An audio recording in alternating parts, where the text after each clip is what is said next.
నమస్కారం, పీవీబీ న్యూస్కి స్వాగతం. హెడ్లైన్ చూద్దాం.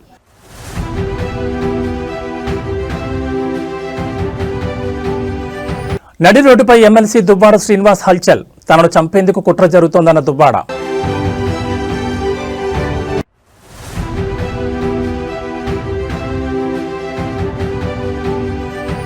సింగరేణి కార్మికులపై నిర్లక్ష్యం తగదు. మెడికల్ బోర్డు తీరుపై హరీష్ రావు ఆగ్రహం.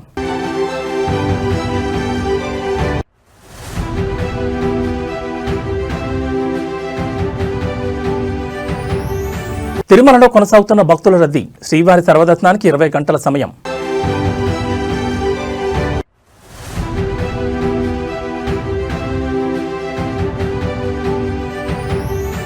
పసిడి ప్రియులకు మరో బిగ్ షాక్. భారీగా పెరిగిన బంగారం, వెండి ధరలు. వైసీపీ సీనియర్ నేతలు, మాజీ మంత్రులు ధర్మాన కృష్ణదాస్, ధర్మాన ప్రసాదరావులపై ఎమ్మెల్సీ దువ్వాడ శ్రీనివాస్ సంచలన ఆరోపణలు చేశారు. ఈ సందర్భంగా జాతీయ రహదారిపై నిలబడి వీడియోను దువ్వాడ విడుదల చేశారు. సోషల్ మీడియా వ్యాఖ్యల తర్వాత తనపై దాడికి కుట్ర చేశారని తెలిపారు. కింజరపు, ధర్మాన ఫ్యామిలీల మధ్య అండర్స్టాండింగ్ పాలిటిక్స్ నడుస్తున్నాయంటూ ఆరోపించారు. నిమ్మారకు చెందిన కింజారపు అప్పన్న చెప్పొద్దంటూ ఆడియో విడుదల చేశారు. ఈ రోజు రేపో దాడి జరిగే అవకాశం ఉందంటూ బెదిరిస్తే భయపడేది లేదని శ్రీనివాస్ అన్నారు. అయితే కింజారపు అప్పన్న మాటల రికార్డింగ్ మీడియాకు దువ్వాడ శ్రీనివాస్ వెల్లడించారు. ఈ ఘటనపై శ్రీకాకుళం జిల్లా ఎస్పీకి ఫిర్యాదు చేయబోతున్నట్టు తెలిపారు. ఇక వైరల్ ఆడియోతో జిల్లా రాజకీయాల్లో ప్రకంపనలు చెలరెత్తుతున్నాయి. నాకేం జరిగినా ధర్మాన సోదరులే బాధ్యతని దువ్వాడన్నారు. ఇక జిల్లాలో కాళింగ వర్సెస్ వెలమ వేడి మధ్య కొత్త రాజకీయం హీటెక్కుతోంది.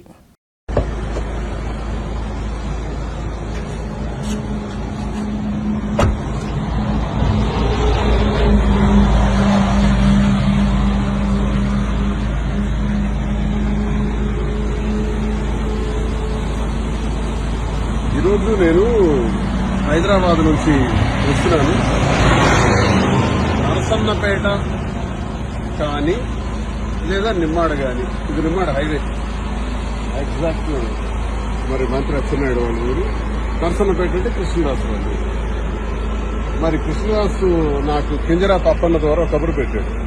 ఈరోజు హైదరాబాద్ నుంచి వస్తున్నాడు కదా, దమ్ముంటే రమ్మను, చంపేస్తాం, అటాక్ చేస్తాం, నరికేస్తామని చెప్పారు. సరే, మీరేం చేస్తారో.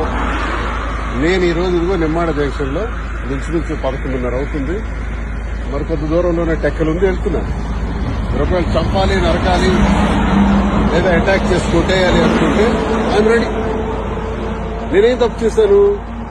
ప్రజల అభిప్రాయాన్ని మీకు ప్రశ్నించాను. మీరు ఉచ్చ రాజకీయాలని బయటపెట్టారు.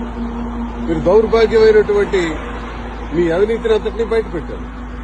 మీరు చేస్తున్నటువంటి కేడీ రాజకీయాల్ని బయట పెట్టారు. అంత మాత్రం చంపేస్తారా? ఓకే, చంపేస్తే దువ్వాడ శ్రీనివాస్ అదిరిపోతాడని, బెదిరిపోతాడని నాకు అప్పన్నతో ఫోన్ చేయించారు. దయచేసి రావద్దు, అలా వెళ్ళిపోమని, హైదరాబాద్ మళ్ళీ వెనక్కి వెళ్ళిపోమని, రావద్దని. అందుకే ఆపాను, ఇక్కడ కారు ఆపాను, ఇక్కడ నిలబడ్డాను. ఎంతసేపు అయినా ఉందామని అనుకుంటున్నాను. 1 or 2 hours వెయిట్ చేస్తారు ఇక్కడే. వాళ్ళ రండి. మరి పోలీసు వారి దృష్టిలో కూడా ఈ విషయం నేను పెట్టాలి. రేపు ఎస్పీ గారిని కూడా కలుస్తాను, అందరి దృష్టిలో పెడతాను. పత్రికాముఖం కూడా విషయం తెలియజేస్తాను. జరుగుతున్నటువంటి అన్యాయం మీద మాట్లాడితే అటాక్ చేసేస్తారంట. చూద్దాం, అది కూడా నేను ఇంకా పార్టీ ఫిరాయింపుల ఆరోపణలు ఎదుర్కొంటున్న ఖైరతాబాద్ ఎమ్మెల్యే దానం నాగేంద్రపై వేటు పడనుందనే ప్రచారం నేపథ్యంలో ఆయన తాజాగా కీలక వ్యాఖ్యలు చేశారు. ఈ రోజు ఉదయం హిమాయత్ నగర్ డివిజన్ కార్యకర్తలతో ఎమ్మెల్యే దానం నాగేంద్ర భేటీ అయ్యారు. ఈ సందర్భంగా ఆయన మాట్లాడుతూ కార్యకర్తలే తన బలమని చెప్పారు. 6 సార్లు ఎమ్మెల్యేగా గెలిచానంటే దానికి కారణం తన కార్యకర్తలేనని, వారి అండతోనే తాను ధైర్యంగా ముందుకు వెళ్తున్నానని చెప్పారు. ఖైరతాబాద్ లో ఉప ఎన్నికొస్తే తాను మరోసారి గెలుస్తానని ధీమా వ్యక్తం చేశారు. వ్యక్తిగత విమర్శలు పక్కన పెట్టి అభివృద్ధిపై చర్చకు రావాలంటూ మాజీ మంత్రి కేటీఆర్ కు దానం నాగేంద్ర సవాల్ విసిరారు. ముఖ్యమంత్రి రేవంత్ రెడ్డిని మళ్లీ గెలిపించాలా, ఓడించాలా అనేది ప్రజలు నిర్ణయించుకుంటారని చెప్పారు. రేవంత్ రెడ్డి గెలుపోటముల విషయం తర్వాత చూడొచ్చు, ముందు మీ తప్పులను గుర్తించి సరిదిద్దుకోవాలని కేటీఆర్ కు హితవు పలికారు. ముఖ్యమంత్రి స్థానానికి గౌరవం ఇవ్వకుండా రేవంత్ రెడ్డిని ఏకవచనంతో సంబోధిస్తూ బీఆర్ఎస్ నాయకులు విమర్శలు చేశారని దానం గుర్తు చేశారు. స్థాయిని మరచి పరుష పదాలతో విమర్శలు చేసినప్పుడు అదే స్థాయిలో ప్రతి విమర్శలు ఎదుర్కోవాల్సి వస్తుందని ఆయన హెచ్చరించారు. అదేవిధంగా 2 మంత్రులు అవినీతికి పాల్పడుతున్నారంటూ కేంద్ర సహాయ మంత్రి బీజేపీ నేత బండి సంజయ్ చేసిన ఆరోపణలపై దానం నాగేంద్ర స్పందించారు. సార్, ఎన్నికలు ఇంకా రావడానికి టైం ఉంది. రేవంత్ రెడ్డిని ఓడగొట్టుడు, గెలిపించుడు కాదు. ముందు మనము మన జరిగినటువంటి తప్పులు తెలుసుకోవాలి. మరి ఏదో స్థామిత లేక మనం చేయకూడదు. ఎందుకంటే గురిగించే కింద ఉన్న మచ్చాగా ఎవరు తెలియదు, అది ప్రాబ్లం ఉంది. అందుకనే ఇప్పుడే కానీ ఒక స్థాయిలో ఉన్న వ్యక్తిని మనము తప్పుగా మాట్లాడితే ఆ స్థాయి ఉన్న వ్యక్తి కూడా కిందికి వచ్చి మాట్లాడాల్సి వస్తుంది. అందుకనే వీళ్ళే కదా మరి ముఖ్యమంత్రిని ఏకవచనంతో సంబోధించడము, నోటికి వచ్చినట్టు మాట్లాడడం, ఎవరైనా కానీ ఒక స్థాయిలో ఉన్న వ్యక్తికి మర్యాద ఇవ్వడం అనేది అది ప్రజాస్వామ్యంలో అది మన బాధ్యత. అలా కాకుండా వ్యక్తిగతంగా విమర్శించడం వల్లనే ఇవన్నీ వస్తున్నాయి. కాబట్టి రాజకీయంగా మీరు చేయొచ్చు. ఆయన కూడా ముఖ్యమంత్రి కూడా ఛాలెంజ్ చేస్తున్నాడు. మేము చేసిన అభివృద్ధి విషయంలో కానీ మేము ఇచ్చిన మరి పెట్టినటువంటి స్కీమ్స్ మేము జరగలేదు అంటే ఎక్కడైనా సరే ఏ వేదికమైనా ఛాలెంజ్ విసురుతున్నాడు. కాబట్టి ఆ ఛాలెంజ్ కు యాక్సెప్ట్ చేయకుండా మనం ఏకవచనంతో ముఖ్యమంత్రిని తిట్టడం వల్లనే ఇవన్నీ సమస్యలు వస్తున్నాయి. కాబట్టి మీరు అభివృద్ధి విషయంలో ఇచ్చినటువంటి స్కీమ్స్ ఏవైతే గ్యారంటీలు ఇచ్చిండ్రో ఆ గ్యారంటీలు జరగలేదని మీరు అంటారు, జరుగుతున్నాయని మేము చెప్తున్నాం. కాబట్టి జరుగుతున్నాయి ఎక్కడ అనేది మీరు చర్చకు వస్తే చెప్తామని ముఖ్యమంత్రి గారు చెప్పారు, మంత్రులు చెప్తారు. కాబట్టి దాని మీద స్పందిస్తే బాగుంటుంది. విశాఖ ఉక్కు ఆందోళన హక్కు ఒక పెద్ద చరిత్రని టీపీసీసీ వర్కింగ్ ప్రెసిడెంట్ జగ్గారెడ్డి అన్నారు. 1966 అక్టోబర్లో అమృతరావు ఏఐసీసీ సభ్యుడు ఢిల్లీ వరకు వెళ్లి నిరాహార దీక్ష చేశారు. బ్రహ్మానందరెడ్డి స్టీల్ ప్లాంట్కు సానుకూలంగా నిర్ణయం ఇచ్చారు. సోనియా గాంధీ పార్లమెంట్లో ప్రకటన చేశారు. స్టీల్ ప్లాంట్కు శంకుస్థాపన చేశారు. స్టీల్ ప్లాంట్ అనేది కాంగ్రెస్ కృషి. 14,000 కోట్ల రూపాయలతో ప్రారంభించిన స్టీల్ ప్లాంట్ ప్రజలకు ఉపాధి కల్పించిందని వెల్లడించారు. ఆంధ్రప్రదేశ్కు స్టీల్ ప్లాంట్ హక్కు అనేది ఒక చరిత్ర. స్టీల్ ప్లాంట్ కోసం వెంకయ్యనాయుడు కూడా మాట్లాడారు. యూపీఏ ప్రభుత్వం స్టీల్ ప్లాంట్ను కాపాడుకుంటూ వచ్చింది. ఆనాటి 14,000 కోట్ల సంపద ఇవాళ 2.5 లక్షల కోట్లుగా ఉందని జగ్గారెడ్డి చెప్పారు. ఏపీ ప్రజలు ఏం మైకంలో ఉన్నారు? జగన్, పవన్, చంద్రబాబు ముగ్గురు హీరోల యాక్టింగ్ ఎందుకు గమనించడం లేదని టీపీసీసీ వర్కింగ్ ప్రెసిడెంట్ జగ్గారెడ్డి విమర్శించారు. నేనేమీ ఆంధ్ర ప్రజలను తక్కువ అంచనా వేయడం లేదు. కులాల మీద రాజకీయాలు చేస్తున్నారు. ఇక్కడ రాజకీయ నాయకులు విశాఖ ఉక్కు ఆందోళన హక్కు అని మర్చిపోయారా? ఎందుకు ఈ ముగ్గురు నాయకులను ఎందుకు ప్రశ్నించడం లేదని అడిగారు. ఏపీలో కాంగ్రెస్ ఉండదని తెలిసి కూడా మాట ఇచ్చినందుకు సోనియా గాంధీ తెలంగాణ రాష్ట్రాన్ని ఏర్పాటు చేసిందన్నారు. రాహుల్ గాంధీ ప్రధాని అయిన తర్వాత స్టీల్ ప్లాంట్పై మొదటి సంతకం చేస్తారని సంగారెడ్డి మాజీ ఎమ్మెల్యే జగ్గారెడ్డి వెల్లడించారు. చంద్రబాబు నాయుడు గారు కూర్చున్నారు, మోడీ గారు, పవన్ కళ్యాణ్ గారు, ఆ కౌగిలింతలు, ఆ ప్రేమలు అవన్నీ టీవీలలో చూసిన. మరి ఆయన కూడా మరి పవన్ కళ్యాణ్ గారు కూడా మరి ఆడ ఉపన్యాసం దంచిండు. అది కూడా ఆయన ఉపన్యాసం విన్నా. మీ టీవీలలో అయితే గంట వేసి ఆ రోజున చూసిన. ఆల్ ఛానల్స్ టీవీలు మారుమోగిపోయినాయి. విశాఖ కార్మికుల కోసం ఆయన ఉపన్యాసం దంచితే ఆయన ఎండగడతా అన్నాడు, పొడుస్తా అన్నాడు, అది అన్నాడు, ఇది అన్నాడు, అది అయిపోయింది. మరి ఆయన కూడా డిప్యూటీ సీఎం అని. విచిత్రం ఏంటంటే అసలు ఆంధ్రప్రదేశ్ ప్రజలు ఏం ఐక్యంలో ఉన్నారు, ఏం ఆలోచన చేస్తున్నారు? ప్రధానమంత్రి 11 years prime minister, Chandrababu Naidu గారు రెండోసారి ముఖ్యమంత్రి, జగన్ గారు ఒకసారి ముఖ్యమంత్రి, డిప్యూటీ సీఎం పవన్ కళ్యాణ్ గారు. ఈ ముగ్గురు హీరోలు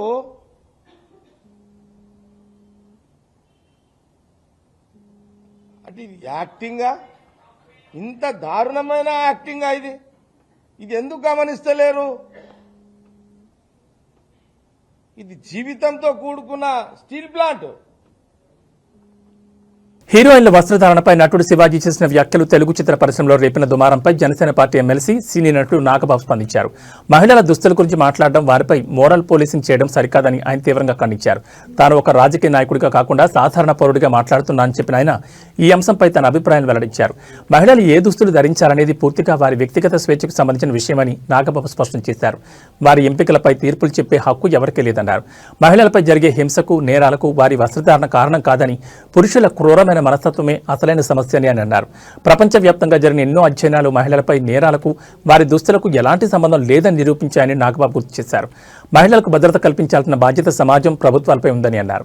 ఈ సందర్భంగా మహిళలకు నాగబాబు ఒక విజ్ఞప్తి చేశారు. మీకు నచ్చినట్లుండండి, మీకు నచ్చిన దుస్తులు వేసుకోండి. అయితే మన సమాజంలో మహిళల భద్రతపై ఇంకా పూర్తి నమ్మకం ఏర్పడే వరకు మీ భద్రత విషయంలో జాగ్రత్తగా ఉండండి. అవసరమైతే స్వీయ రక్షణ పద్ధతులు నేర్చుకోండి అని సూచించారు. అందరికీ నమస్కారం. ఒక జనసేన కార్యకర్తగా కాదు, ఒక ప్రభుత్వానికి సంబంధించిన ఎమ్మెల్సీగా కాదు, లేకపోతే ఒక కుటుంబానికి సంబంధించినటువంటి వ్యక్తిగా కాదు, ఒక సినిమా మనిషిగా కాదు, ఒక మామూలు హ్యూమన్ బీయింగ్గా నేను ఈ మాట మాట్లాడుతున్నాను. దీంట్లో ఎవరికైనా సరే వివాదాస్పదం చేయాలనుకుంటే అది మీ వ్యక్తిగత ఇష్టం. కానీ ఒక విషయం మాత్రం మీతో స్పష్టంగా చెప్పాలనుకుంటుంది ఏంటంటే, ఈ మధ్యకాలంలో ఆడపిల్లల వస్త్రధారణ మీద చాలామంది కామెంట్స్ చేస్తున్నారు. ఓపెన్గా మాట్లాడాలంటే ఈ మధ్యకాలంలో శివాజీ మాట్లాడాడు. Shivaji is not my target. ఒకవేళ అతను ఎవరన్నా సరే శివాజీ నా టార్గెట్ అనుకుంటే అది మీ ఇష్టం. కానీ ఒక టైప్ ఆఫ్ మన సమాజంలో ఒక రకమైన రుగ్మత వెళుతుంది. అదేంటంటే moral policing. It's called moral policing.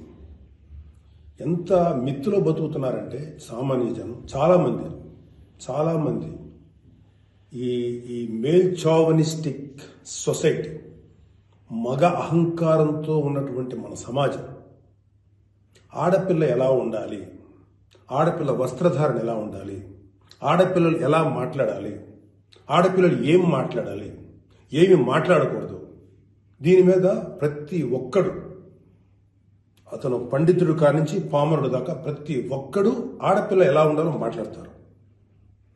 First point, దీన్ని మోరల్ పోలీసింగ్ అంటారు. ఇది ఎగెనెస్ట్ కాన్స్టిట్యూషన్.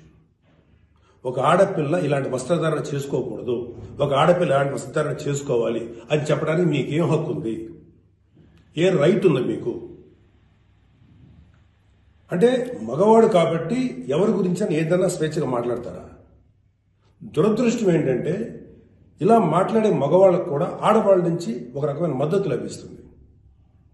మనస్ఫూర్తిగా చెప్తున్నాను, ఖచ్చితంగా వాళ్ళ మనసులోంచి వచ్చింది కాదు.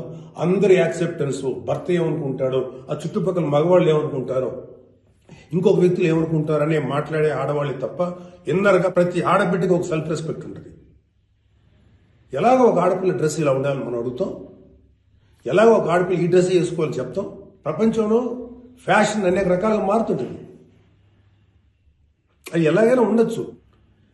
దయచేసి మన చెల్లెలు, మన తల్లి, మన చెల్లెలు అందరూ మనవాళ్లే, మన బిడ్డలే. ఆడపిల్ల కాబట్టి ఆ అమ్మాయి ఇలా ఉండాలని చెప్పే హక్కు మనకు లేదు. నేను ఇవాళ మీ అందరి ముందు ఒకప్పుడు నేను కూడా అలాంటి ఇన్ఫ్లుయెన్స్లో ఉండి తర్వాత రియలైజ్ అయ్యే తప్పు కదా, నాకేం హక్కు ఉంది, ఒక ఆడబిడ్డ ఇలా ఉండాలి అని చెప్పే హక్కు నాకేముందని చెప్పి నేను మార్చుకొని నేను అటువైపు వెళ్తే నాకు ఇంకొక రకమైన ప్రపంచం కనపడింది. అరే వాళ్ళు ఏం తప్పు చేశారయ్యా, వాళ్ళు ఏం తప్పులు చేశారని చెప్పి వాళ్ళని అడ్డగోలుగా మీద పడిపోతున్నాం. ఇలాంటి డ్రెస్ వేసుకోవాలి, వేసుకోకపోతే చాలా వాళ్ళని ఒక తప్పుడు క్యారెక్టర్లుగా ఎలా ట్రీట్ చేస్తారు? సరే, ఒక విషయం చెప్తున్నాను. ప్రపంచవ్యాప్తంగా ఉన్న విషయం ఏంటంటే ఆడపిల్లల మీద జరిగేటువంటి అట్రాసిటీస్, వాళ్ళు వేసుకున్న హైదరాబాద్ లోని సింగరేణి భవన్ వద్ద ఉధృత చోటు చేసుకుంది. మెడికల్ బోర్డు ద్వారా అన్ఫిట్ సర్టిఫికెట్ పొందేందుకు తమ సమస్యలను విన్నవించుకోవడానికి వచ్చిన కార్మికులను లోపలికి అనుమతించకపోవడంపై మాజీ మంత్రి సిద్దిపేట ఎమ్మెల్యే తన్నీర్ హరీష్ రావు తీవ్ర ఆగ్రహం వ్యక్తం చేశారు. వినతిపత్రం ఇచ్చేందుకు వచ్చిన కార్మికులను బయటే కూర్చోబెట్టడంపై సింగరేణి సిబ్బందిని నిలదీశారు. ఈ సందర్భంగా హరీష్ రావు మీడియాతో మాట్లాడుతూ మెడికల్ బోర్డు పనితీరుపై విమర్శలు గుప్పించారు. సింగరేణిలో క్యాన్సర్ బారిన పడినవారు, గుండెకు బైపాస్ సర్జరీ చేయించుకున్నవారు, కళ్ళు దెబ్బతిన్న కార్మికులను కూడా మెడికల్ బోర్డు సభ్యులు ఫిట్ గా ఉన్నారని తేల్చడం దారుణమని అన్నారు. బలవంతంగా పనిలోకి శస్త్రచికిత్సల వల్ల తీవ్ర ఇబ్బందులు పడుతున్నామని, తమకు పదవి విరమణ కల్పించాలని కార్మికులు మొరపెట్టుకున్న అధికారులు కనికరించడం లేదని మండిపడ్డారు. వందలాది మంది తీవ్ర అనారోగ్యంతో బాధపడుతుంటే ఇంత తక్కువ మందిని అన్ఫిట్ చేయడం వెనుక కార్మికులను వేధించడమే ప్రధాన ఉద్దేశంగా కనిపిస్తోందని ఆయన ధ్వజమెత్తారు. తక్షణమే యాజమాన్యం స్పందించి బాధితులకు న్యాయం చేయాలని డిమాండ్ చేశారు.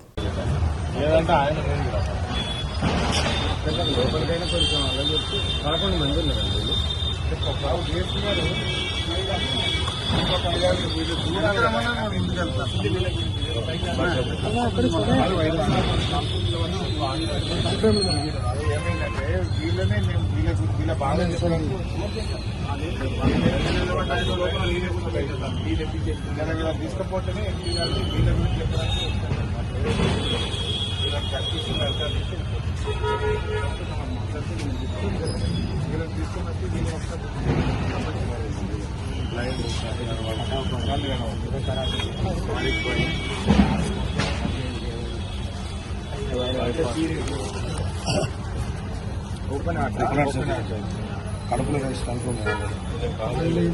కాలేదు, నువ్వు పిట్టా లేదు, రెండు స్టంట్లు పడ్డాయి.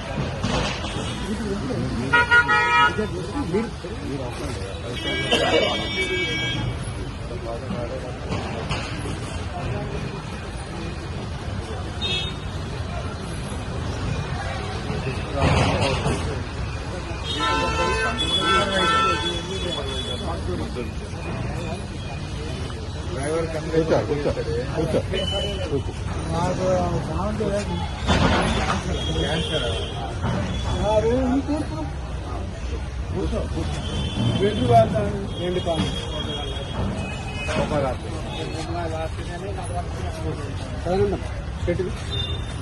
ఓపెన్ హార్ట్ సర్జరీ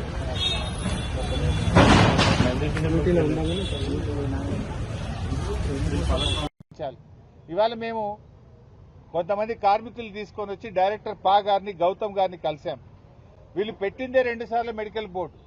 ఆ మెడికల్ బోర్డులో కూడా కాళ్ళు లేని వాళ్లను, కళ్ళు లేని వాళ్లను, క్యాన్సర్ వచ్చిన వాళ్లను, గుండెకు బైపాస్ సర్జరీ అయిన వాళ్లను అన్ఫిట్ చేయాల్సింది పోయి నువ్వు మంచిగున్నావు పోయి పని చేయమంటున్నారు. బైపాస్ సర్జరీ అయింది, కడుపు మొత్తం జీరిండ్రు, క్యాన్సర్ రోగం వచ్చింది, ఒక కాలు తీసేసిండ్రు, 2 కళ్ళు కనబడతలేవు. అటువంటి వాళ్ళను కూడా మెడికల్ బోర్డుకు పోతే కావాలని వాళ్ళని ఇబ్బందులకు పెడుతూ ఆ కుటుంబాలని ఇవాళ మెడికల్గా మీరు ఫిట్ ఉన్నారు పని చేయమని చెప్తా ఉన్నారు. 2 సార్లు బోర్డు పెడితే 55 మంది పోతే 5గురినే మరి మెడికల్లీ అన్ఫిట్ చేసినారు. రెండోసారి 123 మంది పోతే 23 మంది మాత్రమే మెడికల్ అన్ఫిట్ చేసి 100 మందిని మీరు ఫిట్ ఉన్నారు పోయి పని చేయమంటున్నారు. అంటే ఒకటి మెడికల్ బోర్డు పెట్టరు, పెట్టినా ఏడాదికి ఒక్కసారి పెడతారు. అక్కడికి వెళితే కూడా వాళ్ళ దరఖాస్తులను మానవతా దృక్పథంతో పరిశీలించాల్సింది పోయి చాలా దుర్మార్గంగా మెడికల్ ఇన్వాలిడేషన్ సర్టిఫికెట్ ను రిజెక్ట్ చేస్తూ మీరు ఇవాళ ఇబ్బందులు పెడతా ఉన్నారు. అందుకే ఆ కార్మికుల్నే తోలుకొని వచ్చినాం.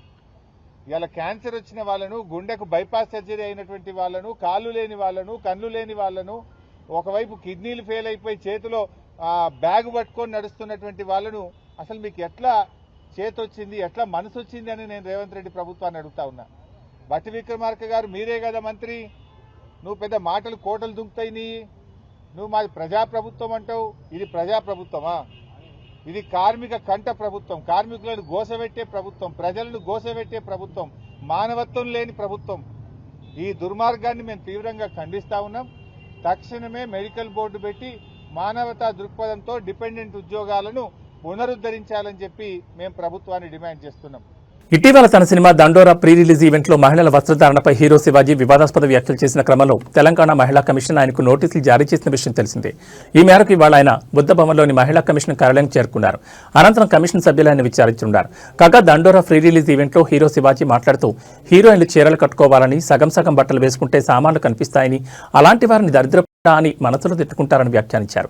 ఈ క్రమంలోనే ఆయన మాట్లాడిన మాటలు సోషల్ మీడియాలో విపరీతంగా వైరల్ అయ్యాయి. దీంతో సింగర్ చిన్మయి, శ్రీపాద, ప్రముఖ యాంకర్ అనసూయ భరద్వాజ్, లక్ష్మీ మంచు, రామ్ గోపాల్ మర్ వంటి పలు సెలబ్రిటీలు శివాజీపై తీవ్రంగా విమర్శలు చేశారు. టాలీవుడ్ మహిళా కమిటీ మాకు ఫిర్యాదు చేయగా విషయం తెలంగాణ మహిళా కమిషన్ వద్దకు చేరడంతో వారు సుమోటోగా కేసు నమోదు చేశారు. అనంతరం చేసిన వ్యాఖ్యలపై హీరో శివాజీ విచారణకు రావాలంటూ నోటీసులు జారీ చేయడంతో ఇవాళ ఆయన కమిషన్ ఎదుట విచారణకు హాజరయ్యారు.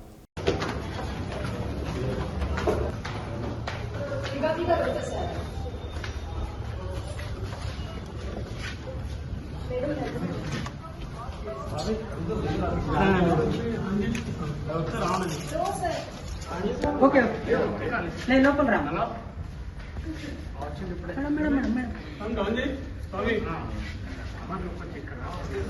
ఈజీ మనీకి అలవాటు పడిన కొందరు వ్యక్తులు తప్పుడు మార్గాలు ఎంచుకుంటున్నారు. దొంగతనాలు, దోపిడీలకు పాల్పడుతున్నారు. ఈ క్రమంలో నిజామాబాద్ జిల్లా కేంద్రంలో ఏటీఎం దొంగలు రెచ్చిపోయారు. గంటల వ్యవధిలో 2 ఏటీఎంలకు చోరీకి ప్రయత్నించారు. యంత్రాలు తెరుచుకోకపోవడంతో దొండగలు తగలబెట్టారు. దీంతో 50 లక్షల నగదు కాలిపొడిదైంది. వర్ణి చౌరస్తా, వినాయక్ నగర్లోని ఏటీఎంలను ధ్వంసం చేశారు. బైక్పై 2 దొంగలు ఏటీఎంలోకి చొరపడగా కారులో మరో 2 రెక్కి నిర్వహించారు. సీసీ కెమెరాలో దొంగల దృశ్యాలు రికార్డయ్యాయి. కేసు నమోదు చేసిన పోలీసులు దర్యాప్తు చేపట్టినట్టు తెలిపారు.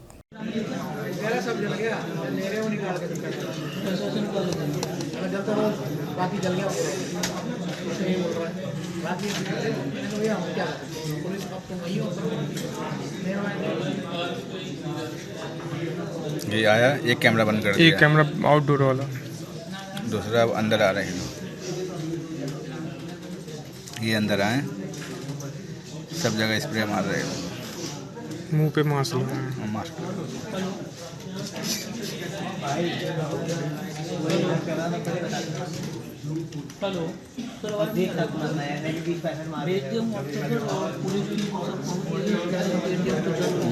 कैमरा पे मास्क कर दिया, कैमरा बंद। హైదరాబాద్ నగరాన్ని మరోసారి డ్రగ్స్ మాఫియా ఉలిక్కిపడేలా చేసింది. ముఖ్యంగా సినీ పరిశ్రమకు సంబంధించిన వ్యక్తుల పేర్లు వరుసగా బయటపడుతుండటంతో ఈ వ్యవహారం మరింత సంచలనంగా మారింది. డ్రగ్స్ రహిత తెలంగాణ లక్ష్యంగా పోలీసులు కఠిన చర్యలు తీసుకుంటున్నప్పటికీ విదేశీ డ్రగ్స్ నెట్వర్క్ మాత్రం కొత్త కొత్త మార్గాల్లో బయటపడుతూనే ఉంది. తాజాగా మాసప్ ట్యాంక్ పరిధిలో బయటపడిన డ్రగ్స్ కేసు టాలీవుడ్తో పాటు బాలీవుడ్లోనూ తీవ్ర చర్చకు దారితీసింది. ఈ కేసులో ప్రముఖ హీరోయిన్ రకుల్ ప్రీత్ సింగ్ సోదరుడు అమన్ ప్రీత్ సింగ్ పేరు బయటపడడం కలకలం రేపుతోంది. సినీ పరిశ్రమకు చెందిన వ్యక్తులు ఈ కేసులో చిక్కుకోవడం ఆందోళన కారణమవుతోంది. మాసప్ ట్యాంక్ పోలీసులు, తెలంగాణ ఈగల్ టీం సంయుక్తంగా చేపట్టిన ప్రత్యేక దాడుల్లో భారీగా డ్రగ్స్ ను స్వాధీనం చేసుకున్నారు. ట్రూప్ బజార్ ప్రాంతానికి చెందిన వ్యాపారవేత్తలు నితిన్ సింఘానియా, శ్రేణిక్ సింఘ్వి అనే ఇద్దరిని పోలీసులు అదుపులోకి తీసుకున్నారు.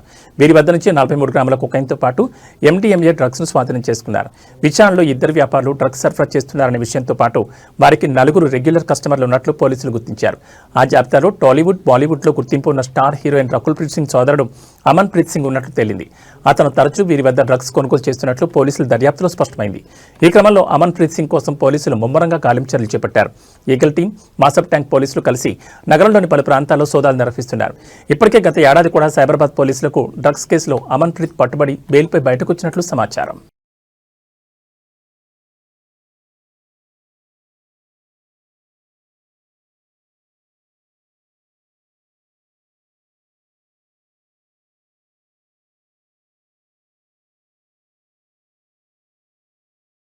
హైదరాబాద్ పోలీస్ కమిషనరేట్ పరిధిలో జరిగిన నేరాలపై ఇవాళ సిపి సజ్జనార్ వార్షిక నివేదికను విడుదల చేశారు. ఈ సందర్భంగా ఆయన మీడియాతో మాట్లాడుతూ 2024-25లో హైదరాబాద్ కమిషనరేట్ పరిధిలో నేరాలు 15% మేర తగ్గాయని తెలిపారు. తెలంగాణలోకి ఇతర రాష్ట్రాల నుంచి దోపిడీ గ్యాంగులు రావాలంటే భయపడుతున్నారని కామెంట్ చేశారు. నగరంలో ఎక్కడ దొంగతనం జరిగినా పట్టుకుంటారనే భావన, ఓ రకమైన భయం దొంగల్లో ఏర్పడిందని అన్నారు. ఇక సోషల్ మీడియాలో సైబర్ క్రైమ్పై ప్రజలకు పూర్తి అవగాహన కల్పిస్తున్నామని అన్నారు. మరో ఎన్ఫోర్స్మెంట్ విభాగం చాలా సమర్థంగా పనిచేస్తోందని సజ్జనార్ అన్నారు.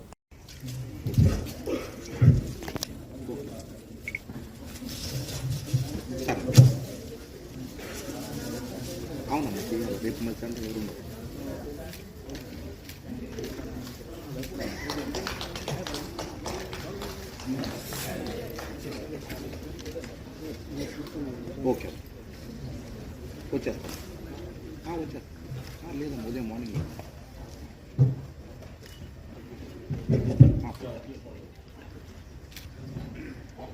అవునవును 6 o'clock 7 o'clock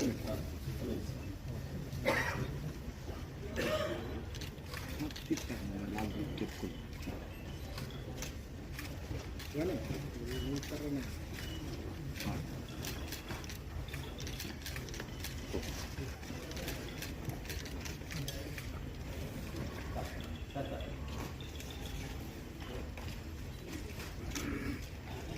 ప్రభుత్వాలు మారినా రాష్ట్రంలో మౌలిక సదుపాయాల కల్పనలో ఏమాత్రం మార్పు రావడం లేదు. వైద్య ఆరోగ్య శాఖకు కోట్ల రూపాయల నిధులు కేటాయిస్తున్నామని లెక్చర్లు దంచుతున్న అధికార పార్టీ నేతలు క్షేత్రస్థాయిలో ఏం జరుగుతుందో తెలుసుకోవడం లేదు. తాజాగా పార్వతీపురం మన్యం జిల్లాలోని కుంభలక్ష్మీపురం గ్రామంలో చోటు చేసుకున్న ఘటన ప్రతి ఒక్కరి హృదయాన్ని కలవరిస్తోంది. గ్రామానికి చెందిన 65 ఏళ్ల వృద్ధురాలు రాధమ్మ తీవ్ర అస్వస్థతకు గురైనందున కుటుంబ సభ్యులు ఆమెను చికిత్స నిమిత్తం భద్రగిరి ప్రభుత్వ ఆసుపత్రికి తరలించారు. అయితే వైద్యులు చికిత్స అందిస్తుండగానే ఆమె ప్రాణాలు కోల్పోయింది.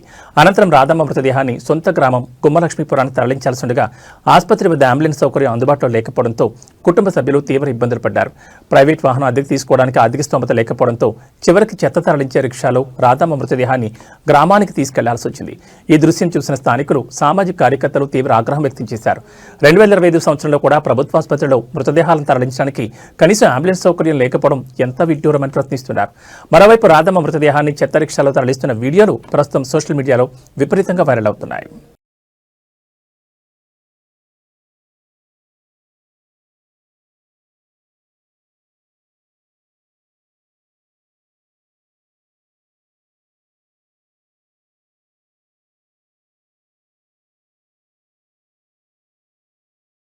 తిరుమలలో యాత్రికుల రద్దీ కొనసాగుతోంది. నేడు శ్రీవారి దర్శనానికి 20 గంటల సమయం పడుతోందని టీటీడీ అధికారులు తెలిపారు. తిరుమలలోని వైకుంఠం క్యూ కాంప్లెక్స్లోని అన్ని కంపార్ట్మెంట్లు యాత్రికులతో నిండిపోయాయి. వెలుపల శిలాతోరణం వరకు క్యూ లైన్లో వేచి ఉన్నట్లు తెలిపారు. యాత్రికులు ఎటువంటి ఇబ్బందులు పడకుండా అన్ని చర్యలు తీసుకుంటున్నామన్నారు. నిన్న శ్రీవారిని 72,487 మంది భక్తులు దర్శించుకున్నారు. 29,500 మంది భక్తులు తలనీలాలు సమర్పించుకున్నారు. శ్రీవారి హుండీ ఆదాయం 4.52 కోట్లు వచ్చిందని టీటీడీ అధికారులు తెలిపారు.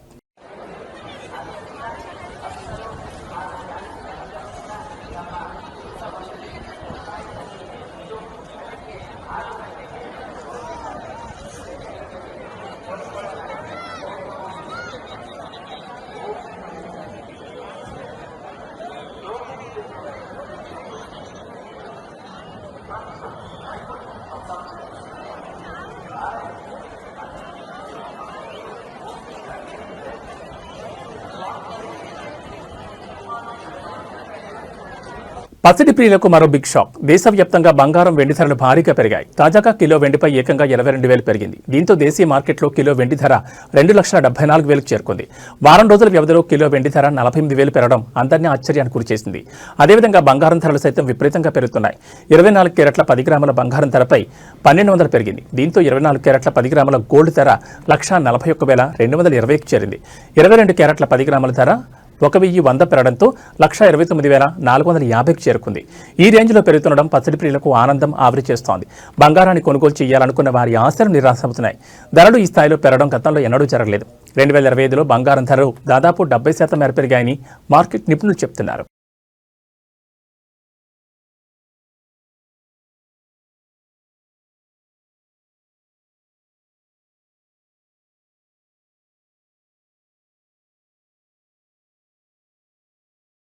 ఇవి బులెటిన్ విశేషాలు. మరో బులెటిన్లో మళ్ళీ కలుసుకుందాం. నమస్కారం.